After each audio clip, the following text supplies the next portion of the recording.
So, Kamo, you sent me a text this morning Yes. with a very provocative, Statements. yes. Yes. What did you tell me? The text was writer's block does not exist. Yes. And I actually wholeheartedly agree. Which I was wondering when I sent it to you. I was like, I wonder.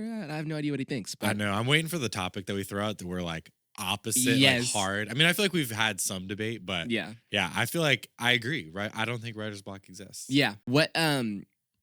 Where did even writer's block come from? What does it do for us? Why do people believe it exists? All the things. Yeah. So first off, I'll just say I think this is our opinion. Yeah. You can have lots of opinions on this. But we're right. But we're right. I'm kidding. I think how people view even creating things is a little bit different. Mm-hmm. So I think some people view creativity as this gift that comes to you and you don't really have control over it. Mm-hmm. And in that sense, if that's how you believe creativity works, it would make a lot of sense that oh man, sometimes the gift comes, sometimes the gift doesn't come. It's out of my control. And I think some people view creative types or artists this way of oh man, it just comes to you. It's amazing how it just comes to you. And that'll never be me. I feel like the same thing in a more silly sense happens with instruments. Yeah. When people will hear me play guitar and they don't do anything musical, mm-hmm. and they might say something oh, you're so talented. I'm I'm actually very untalented. It took a lot of work. You didn't hear all of the untalent that I had as a child in the struggle bus to get to where I am. Yeah. You just see the end result now and just assume oh, he just picked it up and played it. Mm-hmm. It's no. And I could never do that. I could never. Yeah. And I could never. It's actually, if you sat there and gave hours and hours and hours of your life, you could do that. Mm-hmm. So I think even the idea of where creativity comes from colors why we have these things like writer's block that we say. And there are certain moments where something comes to you that almost feels outside of yourself. Yes. But that doesn't have to be anyone's experience all the time. That's nobody's experience all the time, which is why when you think that way, writer's block, I guess in a sense, does exist in that the only way you create or write is when that inspiration comes. Yep. And that's no way to write. Yep. Or is it any way to live? I think all the best writers that we know of, both famous and independent or small, write in routineness, and they're not putting stipulations around what they write. A lot of writer's block comes from, oh, I don't like what I write. Yeah. And if I don't like what I write, then it's not a good song, or it's not worth writing in the first place. And so even I love, you may have seen this John Mayer clip floating around where he talks about this very topic, where he says man, why does my liking the song have to prevent me from writing it? Your tastes catch up to what you're writing. Yeah.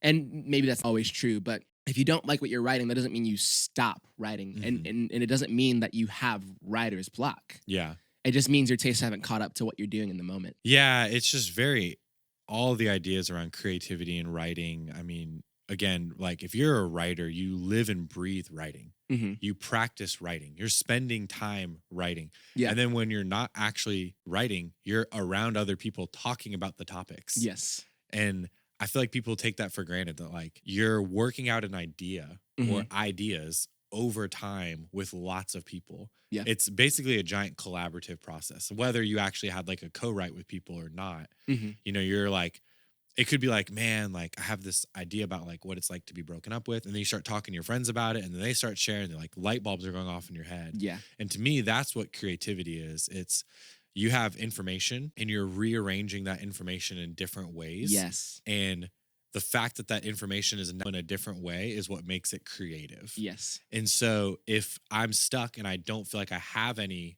ideas on something, it's because maybe I need some more puzzle pieces to play with and some more ideas to bounce off of. And so I think there's many ways, we'll talk about some very specific practical techniques to do that.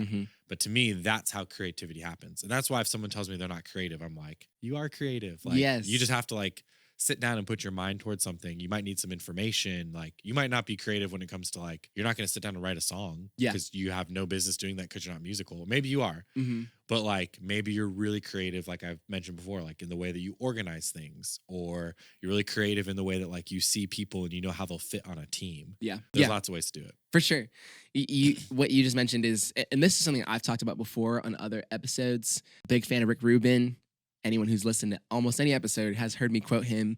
But this topic in particular is close to what you're saying, where really the main work of the artist or the creator or the writer is the input. Like, what am I receiving? What am I taking in? What kind of information or puzzle pieces am I allowing myself to like kind of put in my back pocket for when I'm writing? And you're not living to create. No. Like, you're not trying to like have all these experiences so that you have content to be inspired by. That's not the point. But as you live these experiences and as you interact with people and experience heartbreak and watch a movie and enjoy nature, are you aware of what's going on around you? Like, are you experiencing these things? And when you do, they are puzzle pieces, like you're saying, for more creativity. I think people in their writing get siloed off to specific topics, or they kind of filter in and out what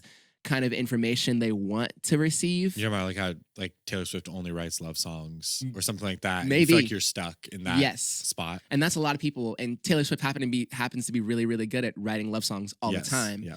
But for some people, there's a cap. There's only so much love songs that you can write before you feel you are capped off and have, quote, writer's block.